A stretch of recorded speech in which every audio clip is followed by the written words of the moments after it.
The Middle East War of June of 1967 caused major changes to the maps, the people, and the governments in the Middle East. The early morning of June 5th exploded with the surprise attack of the Israeli Air Force on the Egyptian airplanes on the ground.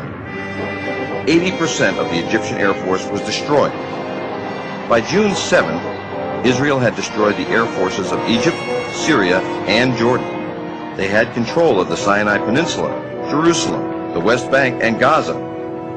On June 8th, the USS Liberty, America's most sophisticated intelligence ship in 1967, was attacked by Israeli air and naval forces in international waters, 13 miles off of El Arish in Sinai. 34 Americans were killed. 172 were wounded. The Israeli and American governments pronounced the attack as a case of mistaken identity. Issi Rehar was the chief of Israeli naval operations. He reported a ship had shelled the port city of El Arish. So I think around 12 o'clock I decided to order 3 MTBs, motor torpedo boats, from the port of Ashdod. Are you sure you can't see any kind of an identification? And all the words came back, no. If you will be sure that it is a military ship, you can hit it. The first Mirage pilot radioed, "Oil is spilling out into the water." Another added, "Great, wonderful, she's burning, she's burning." And El Arish commander reported, "He's hit her a lot, there's an oil slick in the water." Then headquarters asked, "Menachem, is he screwing her?" The next wave was Super Mystères with 1,000-pound bombs and canisters of jellied gasoline. Someone in Southern Command called, "He's going down low with napalm all the time." The flight leader noted, "It would be a blessing if we could have iron bombs. Otherwise, our Navy's going to get here and do the sinking." A pilot interrupted, "Pay attention. The ship's markings are Charlie, Tango, Romeo 5. There's no flag on her." And headquarters ordered, "Leave her." The time now is 14:12, and he says, "I see CTR 5. And the minute we hear that, the Air Force stops all operations and says, "All our aircraft, all our attack aircraft, please stop." I must say that at that point in time, in my mind, it was an American ship. But that opinion was not shared by the commander of the torpedo boat squadron. He believed it to be a small Egyptian freighter, the El Qasir. We told him there are some doubts about identification. These doubts, incredibly, did not reach the commanding officer who ordered the torpedoes launched. That the order did not reach the commanding officer on the bridge where you launched the torpedoes. At about a range of 1,000 yards, or a little bit more than 1,000 yards, I ordered to prepare the torpedoes and ordered that all commanders will take the action of firing torpedoes. This is the story of the attack on the Liberty, told by Israeli and U.S. government sources. Now, we are going to show you what really happened. The survivors of the 294-man crew of the USS Liberty will tell you their story.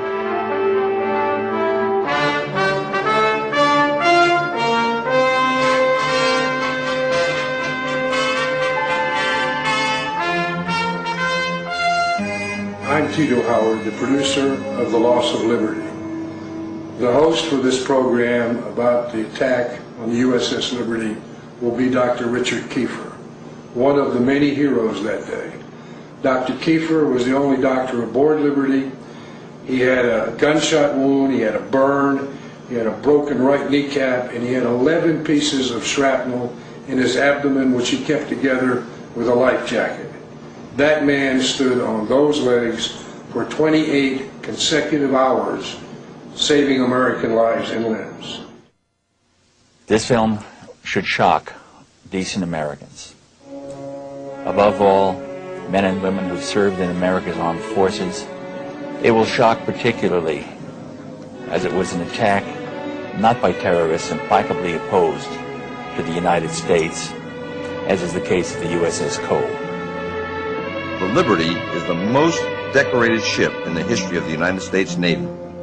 840 medals, including the Medal of Honor for her skipper, the Presidential Unit Citation for her crew, 2 Navy Crosses, 11 Silver Stars, and 204 Purple Hearts. The day before, I was topside when Israeli planes came by, and very close where we could wave to the pilots, and they were that close where we could wave back. It was a very clear day. It was a warm day. Sunshine was shining brightly out.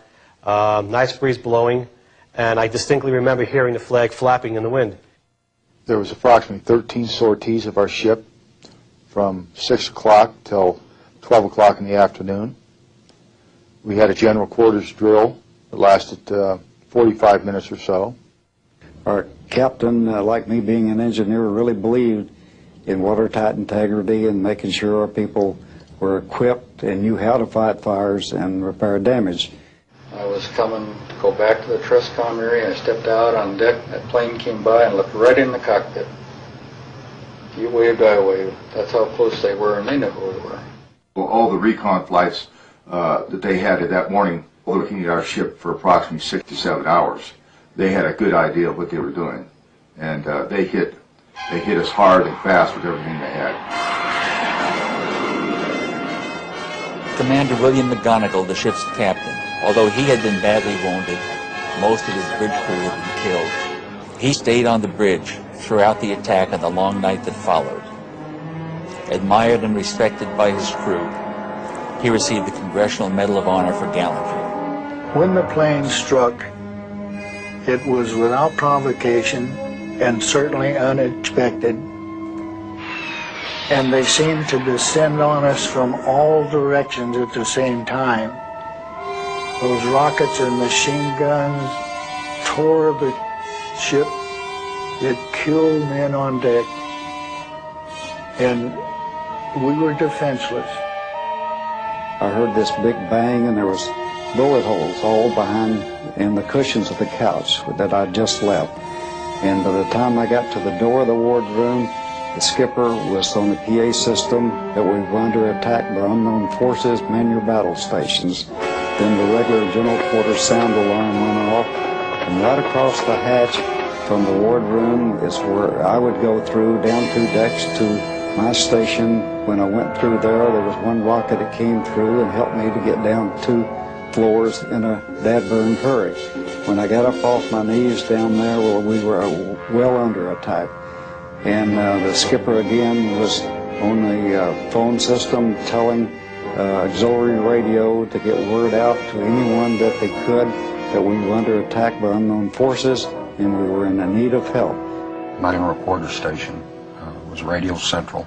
It was my responsibility to keep up, ship-to-ship or ship-to-shore communications.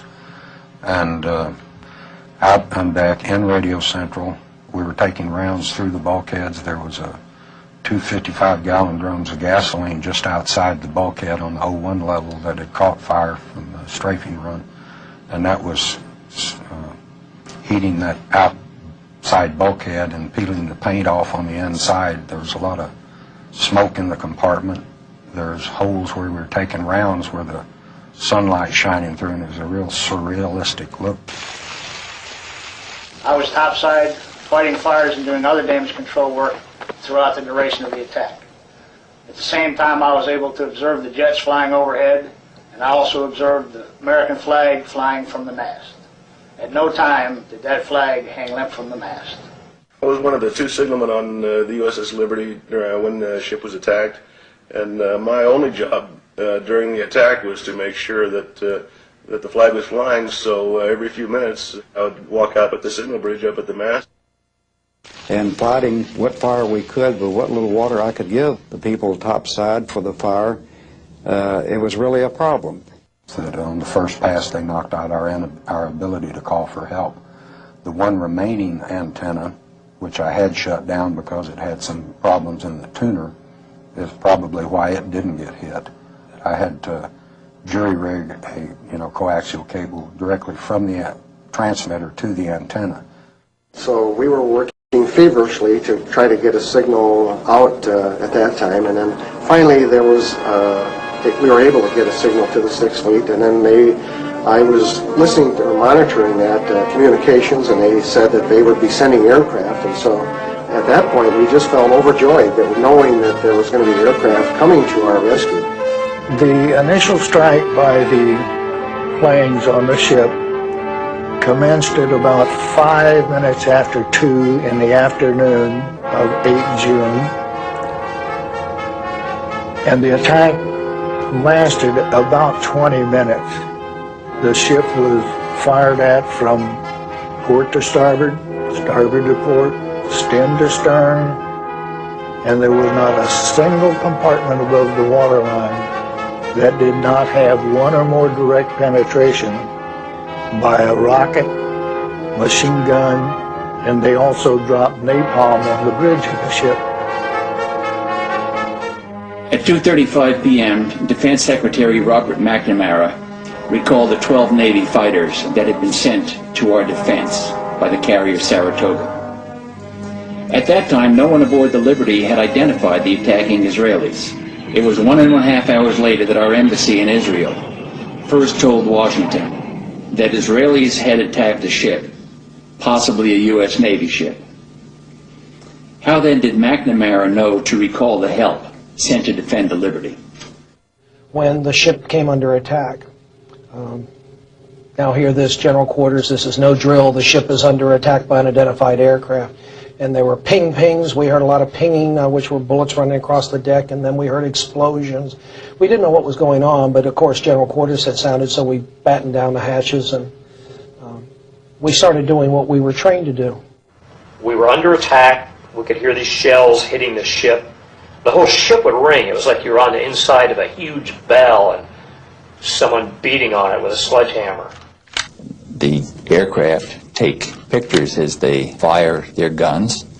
These are used for analysis of their tactics, and these are used for confirmation of the damage that they've done. These pictures have never been publicly presented. Lieutenant Ennis was sitting on the deck, and it was blood coming out of his mouth, and his knee was damp. He had an injury in his knee, and it was blood coming out of it. Lieutenant Toth had got blown off, I think, the 04 level, but I come across him, and he was just peppered from head to toe with shrapnel. And I covered him up with a blanket. My brother, he was sent to on the bridge of the ship to find out what was who the planes were, where they came from. They had no markings. That's against the Geneva Rules of War right there. He received a Silver Star for his efforts. He was cut down by the planes. The captain, initially after the attack, sustaining shrapnel wounds in his knee, and somebody put a tourniquet around his leg, and I got coffee. I think about 5 cups of coffee went down the cabin to keep him going. It was impressive because with all the blood loss and everything, he was going all night long. A short time after the air attack had been completed, the 3 torpedo boats approached us from our starboard quarter at high speed and in an apparent torpedo launch attitude. The 3 Israeli torpedo boats fired 6 torpedoes at the Liberty. Because of Captain McGonagall's handling of the ship, 5 missed. Intelligence base was destroyed. 25 American sailors died almost instantly. This hole in the side was in excess of 40 feet in diameter. You could put your whole house in that hole. And we were right in the middle of it. We couldn't believe what we saw. You couldn't walk around that part of the deck without stepping on a piece of someone. In fact, Phil Turney and myself had found a shoe with a foot still in it. I do remember the alarm for standby to abandon ship. Don't believe your station yet. They were preparing to, and then that was called off because apparently the life rafts had been shot up. So if you went in the water, you were on your own, and the list on the ship was considerable. You could tell it looked like at first we were going to maybe roll over. The lights went out and the ship rolled over, and I figured, well, it's the end. The torpedo had hit the side of the ship, of the room I just stepped out of, killed every man in my division that was in there. This fellow first class that I mentioned, he was on the phone at the time just outside the door. It took off the back of his head. It broke my lower left leg, both bones, collapsed my lung, broke ribs, fractured my skull, blew out my eardrums. We took the guy down below, and I don't know how many runs I made up and down, carrying wounded. And I saw all the bodies laying there on the tables where Dr. Kiefer had been working on. I was told that he was in the officers' wardroom operating on more people. 34 were killed, another 172 were wounded. The care of these people was done by myself with the assistance of 2 corpsmen. The corpsmen did many things of minor surgery, and I just had so much to do keeping people together, keeping their limbs attached to their body. We were in international waters. It was a beautiful day. You couldn't mistake us, and our flag was flying, for crying out loud. They were there to kill us, and it just didn't register that here they were Israeli people, and they were going to try to kill us. It was just a very, very appalling situation.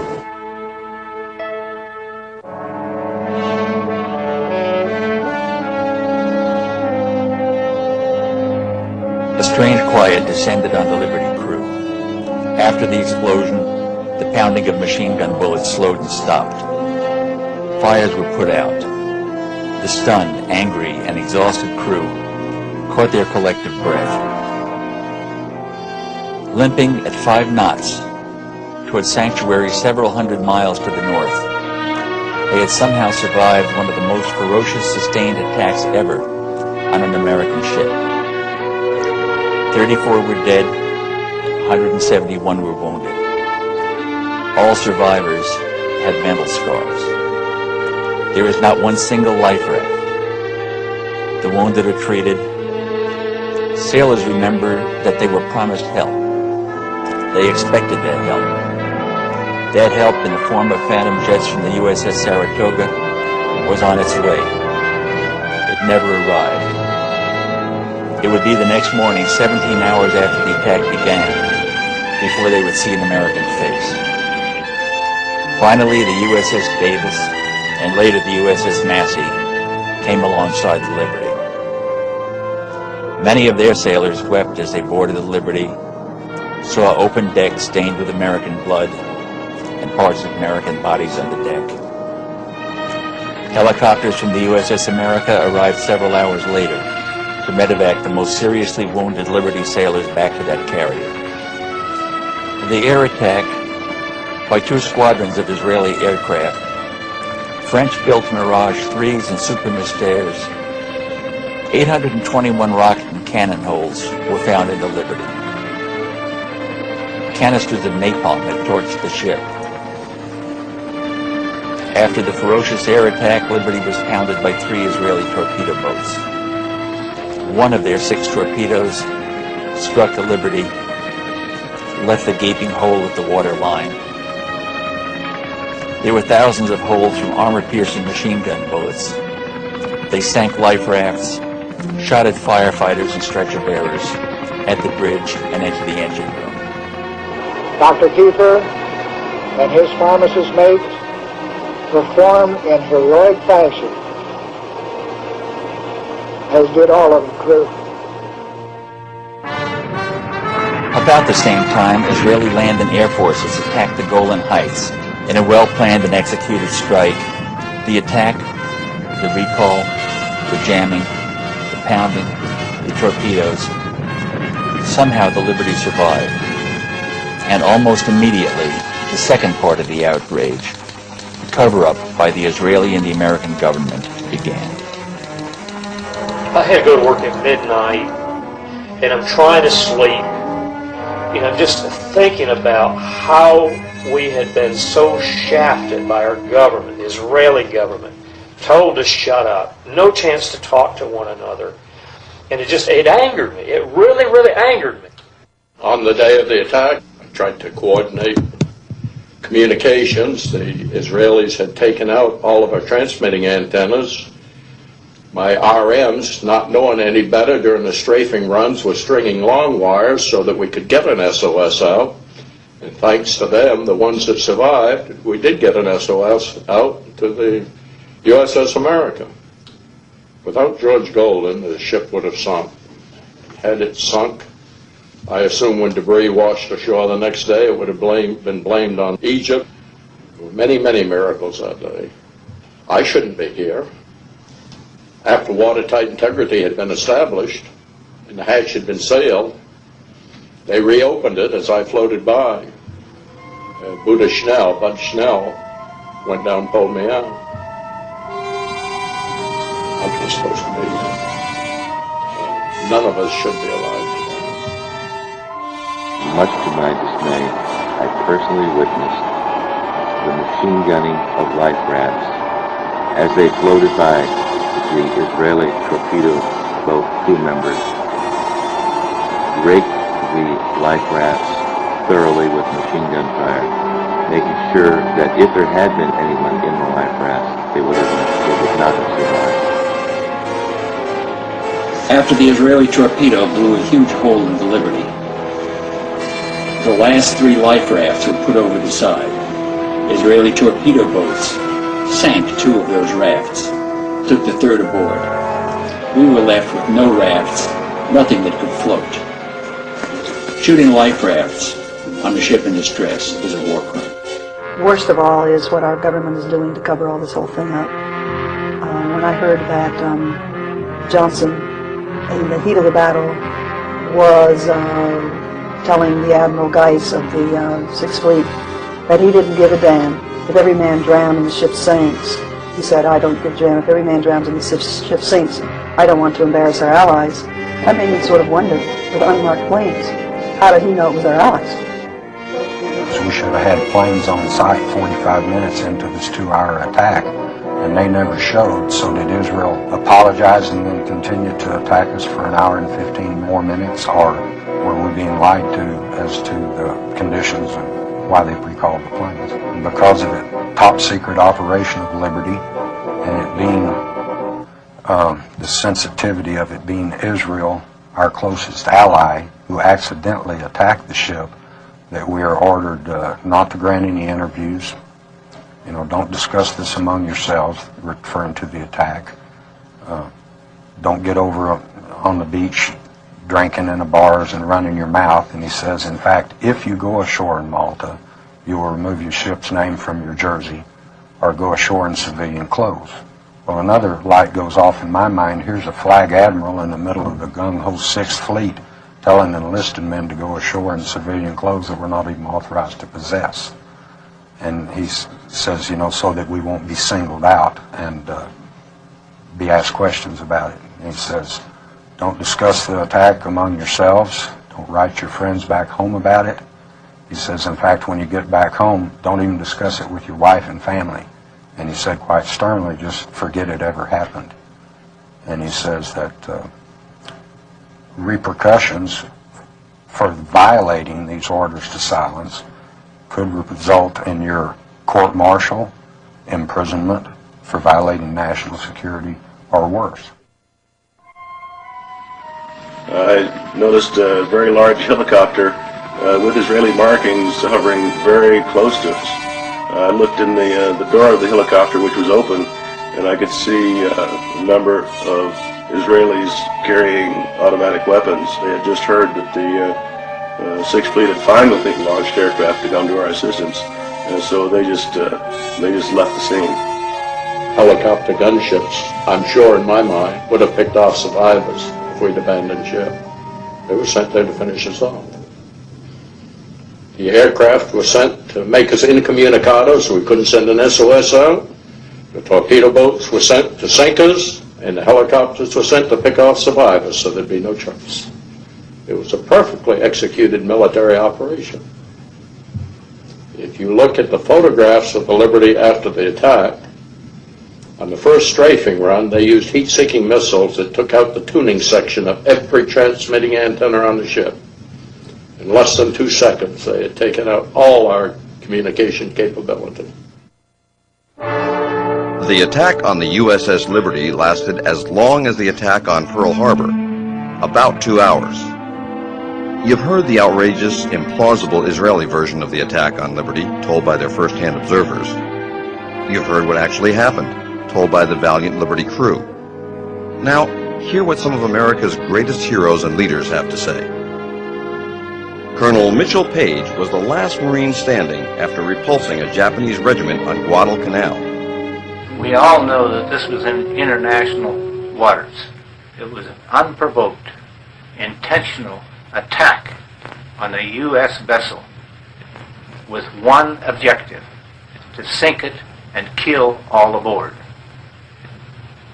Unprovoked attack. I think it was dastardly. I think it was a betrayal of any friendship that we may have had with that nation. And I think that it should be exposed to the entire world and all brought out so that the whole world would know the actual truth about that particular day in 1967. And very widely could see this was an American ship. And not only did the Israelis attack it, they did this with their Army, Navy, and Air Force. Though badly wounded, Navy Master Chief Bob Bush held off a Japanese advance while saving his commanding officer's life. You know, it's impossible for me to figure out why maybe I would sit here and attack you when we're friends. I mean, they're getting our money to buy those French airplanes, and then they turn around and attack our ship when they can see that it's our ship. It's absolutely uncalled for. Army Colonel Lou Millett led the last bayonet charge against vastly superior Chinese forces in Korea. I was in World War II. I studied all the different types of aircraft so that when I shot at a plane, I made sure I was shooting at the enemy and not ours. They know what those ships look like, and if they don't, I can't conceive that they don't know. I do know this. It was a criminal act. It was an act of war. It's as bad as Vietnam, allowing people who would try to save people from tyranny to die for nothing. Admiral Thomas Moorer is the longest-serving active four-star admiral in American history. He is the only American admiral to have commanded both the Atlantic and Pacific fleets.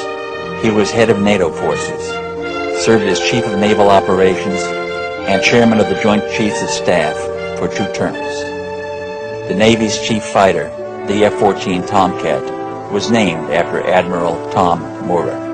The question is, if the Israelis thought the frequencies they jammed were in fact broadcast by the Egyptian ship, why did they jam the American frequencies? There's no question about the fact that the jamming of the Liberty frequencies was deliberate and was undoubtedly ordered by high authority. Since a large part of the crashes were caused by torpedo boats, could have been prevented from making those attacks by the aircraft that were on their way to help when they were recalled. Admiral Arleigh Burke was known as Mr. Navy.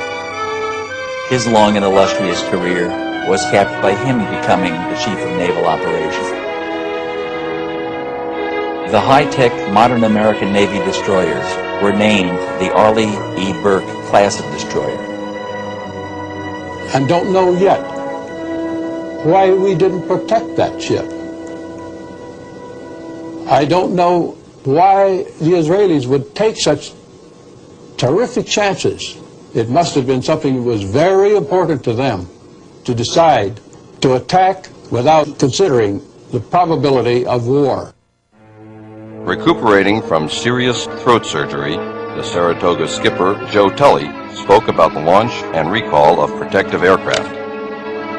I had launch ready at that time 12 aircraft, conventionally armed, and I immediately launched them. And to my surprise, the America did not launch. About the same time, a message came from Rear Admiral Larry Geis, who was the Carrier Division commander, and who was not the officer in tactical command, but who was senior to me, who had somehow been given tactical command or assumed it, ordering the strike aircraft to return to Saratoga. And it was the first time that the hot line, the red line between Washington and Moscow, had been activated. And the message from the United States to Chairman Kosygin at the time was, advise General Nasser that the American planes are going to be launched to determine what the status of the Liberty was. I have spent a large part of my life flying over the oceans and identifying ships. And this ship was perhaps the easiest ship to identify that was listed in the United States Navy. Equipped with antenna from bow to stern, pointing in every direction. It reminds one of a large, vigorous lobster. And a look that made it extremely easy to recognize. And so I will never buy the idea that the pilots thought this was some other ship. And it appeared from the ferocity of the attack that the intent of the attackers was to sink the ship. Maybe they hoped to have no survivors so that they would not be held accountable for the attack after it occurred. We didn't know who was attacking us. They didn't know who was attacking us. Well, I don't know how Washington can say, don't go, because they're friends of ours. So that's the thing that's always bothered me right there. I never myself accepted the Israeli purported explanation. Accidents don't occur through repeated attacks by surface vessels and by aircraft. It obviously was a decision taken pretty high up on the Israeli side because it involved combined forces. The ship was flying an American flag. Even if it had been unidentified from an Israeli point of view, it was a reckless thing for them to do. Suppose it had been a Soviet ship. It actually produced very large problems indeed. George Ball, the brilliant and courageous Undersecretary of State at the time of the '67 war, wrote about the attack on the Liberty subsequently. He said, "The ultimate lesson of the Liberty attack was that it had far more effect on policy in Israel than in America. Israel's leaders concluded that nothing they might do would offend the Americans to the point of reprisal. If America's leaders did not have the courage to punish Israel for the blatant murder of American citizens, it seemed clear that their American friends would let them get away with almost anything."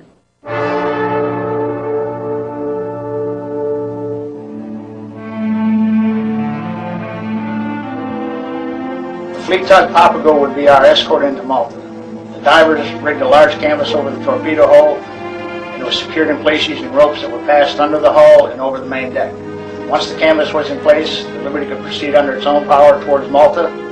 Once we were in dry dock in Malta, then came the gruesome task of removing the bodies and the debris from the research vessels. I was unfortunate enough to draw the first shift as part of our division, which would be used to cut the debris away from the bodies so they could be removed from the research bases. The first body to come out was almost unrecognizable. Due to being in salt water for 6 days, the body was almost completely hairless.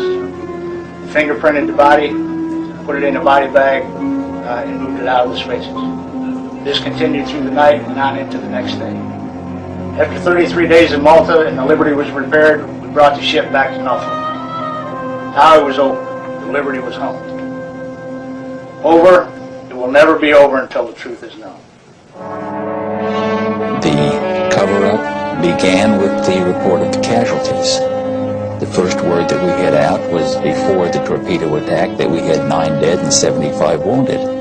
This has been the number that has almost invariably appeared in the newspapers as an attempt to minimize the nature of the attack, the ferocity of the attack, and the unjustifiable nature of the attack. there was no press campaign to cover this in its entirety for the benefit of the American people. And as a matter of fact, in many cases, the press supported the Israeli contention. Future Judge Advocate General of the Navy, Rear Admiral Merlin Starring, was given less than 24 hours to review the 600-page Court of Inquiry report. In the course of my career as a Navy lawyer, I have been called upon to review and take actions upon hundreds of investigations of various degrees of importance and volume. This is the only instance in which a record of such an investigation has been withdrawn from me after I had been asked to review it, and I had not been given an opportunity to complete my advice to the convening authority. As you know, it's a voluminous document. And one of the things that I initially had difficulty with, and still do, is the fact that the very first statement of fact that the court arrived at and presented was this: available evidence combines to indicate the attack on Liberty on 8 June was in fact a case of mistaken identity. Now, that is the sort of thing in this record that I found great difficulty in supporting from the evidence that was included. I'm convinced that it was withdrawn from me in this instance because of my statement to Captain Boston that I was having serious problems with the evidence that was available to support the statements of fact. In the subsequent cover-up, the Israelis maintained that they thought the Liberty was the small Egyptian freighter, the Al-Qusair. This is not credible.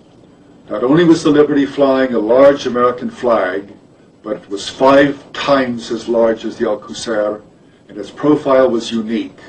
It bore no resemblance whatsoever to the Egyptian ship. Tordella was the deputy director at the time of the attack. Tordella, when he received the copy of the Israeli mistake explanation, wrote across the top of it a nice whitewash. He didn't believe it at all. And he later wrote another memorandum for the record indicating that he thought that the most likely explanation was that the Israelis attacked the Liberty because they didn't want the Liberty to hear what was going on in the Sinai. And this is the highest professional at NSA. In addition, the director of NSA at the time, Marshall Carter, told me that he thought it was deliberate. In addition to that, he was very offended in another memorandum he wrote that it appeared that the Johnson administration wanted to cover up the whole thing. They actually wanted to sink the ship so that Israel wouldn't be embarrassed. Admiral Kidd, when he came aboard our ship to interview the survivors, he got us in small groups, 3 or 4 or 5 sailors, and he would ask us questions. The first thing he did is he took off his stars, laid them on the table, and said, "Listen, open up to me and talk to me just like her. I'm just like you, one of you." So we did.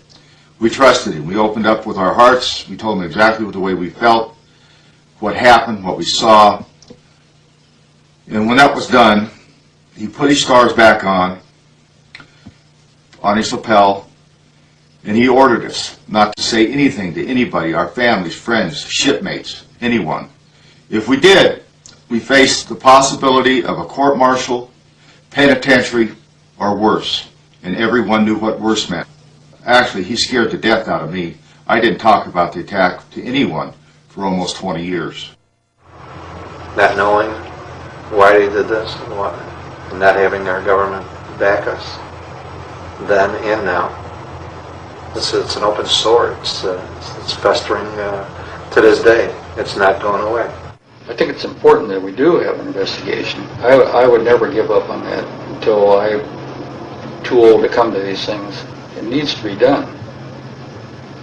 Pete Bucher from the Pueblo said he wouldn't even have gone if he could have known what really happened to us. All he knew was some piddly little thing he heard about on the news. In late 1991, Dwight Porter, who was ambassador to Lebanon during the 1967 war, told columnists Evans and Novak that immediately after the attack on the Liberty, the CIA station chief handed him intercepted messages between the Israeli war room and their planes. The pilots were given orders to attack the ship, and they replied immediately that it was an American ship. The Israeli headquarters responded, "You have your orders, attack the ship." The pilots tried once again, "But it's an American ship. We can see its flag." And headquarters insisted, "You have your orders, attack it." And attack it they did, and the consequences are well known. So one of the things I found out was that had never been discovered before was the fact that at the time the Liberty was attacked, the NSA also had an eavesdropping plane flying high above the scene of the action.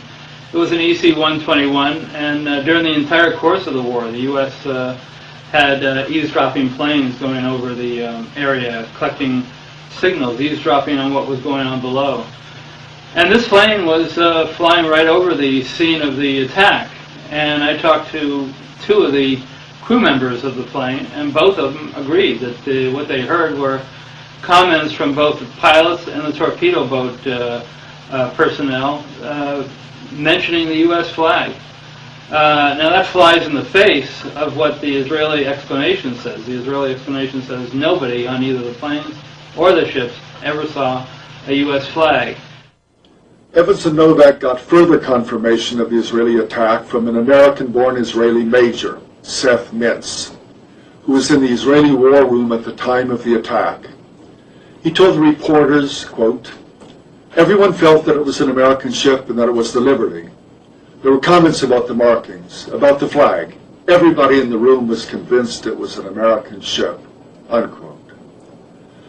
Mintz told Evans and Novak that the Israelis were guilty of an outrage. True. But the American suppression of the truth was an equal outrage. Well, at the time, the Liberty was off the coast of the Sinai, off the coast of where El Arish was on the Sinai Peninsula. According to Israeli military historians who wrote reports of it at the time, and other eyewitnesses, the Israeli military was killing prisoners, Egyptian prisoners, committing war crimes, desperate acts of war crimes in order to, so they wouldn't have to transport the prisoners because they had no place to put the prisoners. They decided to take the most expedient method and just kill them. If the planes dispatched by the Saratoga had continued to the rescue, the Israelis would have been driven off. But Washington took the Israelis at their word. They said they had recognized their error and they apologized. And the attack had already stopped, they said, but they were lying. The attack continued for another hour and 20 minutes, during which 25 more American sailors died and 110 more were wounded. All would have been spared if the American planes sent to help them had not been recalled by Washington. The point was, the attack did take place. There were a lot of reasons that the Israelis would have wanted to hide things from the U.S., and that's why there's a need for investigation. I mean, you're not going to take the word of somebody who was the principal person who caused it. That'd be like taking the word of a defendant in a shooting. Every one of the 1,000-odd clashes between Syria and Israel between 1948 and 1967 was examined by the UN Truth Supervisory Commission, which found out that only a very, very few had been caused by the Syrians. A few dozen of the clashes were ambiguous, and all of the rest were caused by Israel. Well, there were many officers of many nations, and they all reported the same thing. Could they all have been lying? Still, we no longer have to rely only on the UN documentation. Moshe Dayan, who commanded the Israeli forces in 1967 and had given the order to occupy the Golan, gave an interview to an Israeli journalist in 1976. The The interview was kept secret until April 1997, when it was published in an Israeli newspaper. It has been authenticated by Israeli historians, and General Dayan's daughter, Yael, a member of the Knesset, insisted that it be published. Why did he give the order? To invade. Essentially, it was because of pressure from the would-be settlers in the Golan, who convinced Levi Eshkol, the Israeli prime minister, to occupy the heights and the fertile lands beyond. And when asked if that were all there was to it, Dayan replied, "I can tell you with absolute confidence that they were not thinking about security. They were thinking about the heights land. I saw them. I spoke with them. They didn't even try to hide their greed for that land." The best one is the one where they wanted to go on Heights. And Johnson said, that's enough, and they needed another day to get the Golan Heights, which they still have, which I didn't think you were supposed to do, take land from another country and keep it. If we could get the truth of the Liberty out, that it would change history, I think, in this country. I absolutely can't see why our American newspapers and TV people have helped to cover this up, but not covering some of our stories. The Navy Board of Inquiry would not admit testimony about the jamming, the recall, the unmarked planes, the shooting of life rafts, and other material that we tried to present. They asked questions. We were allowed to answer those questions, period. They put me into a ward with 12 to 13 other patients, and within 30 minutes they removed me from that ward and put me into a single room. I noticed that I had a name tag with Smith on, and right after I noticed that, an officer came in and told me that from now on my name is Smith, I was never on the Liberty, and I was never ever to talk about it to anyone. I still have 53 pieces of shrapnel in me today. Never before has the U.S. Navy ignored eyewitness testimony of American military to accept on faith the story told by their attackers. Certain entries in the ship's log of June 8th have raised serious questions. Nobody knew who was wounded or how severely. This had not been established until days after reaching Malta. The log also minimized the duration of the attack by over an hour and a half, conveniently fitting the Israeli version. It then documented the number of wounded not as the actual 172, but at the widely published media figure of 75. It should be a congressional committee, both Senate and House, to examine all the data available. And it's getting late to do this because, like McGonigal, God bless his soul, is gone. I know that Bill was on board the USS Liberty, and the ship was off the coast at Gaza Strip, as I recall, and yet our government put it in writing in the United States Senate book of Congressional Medal of Honor recipients that he received his medal for action in Vietnam.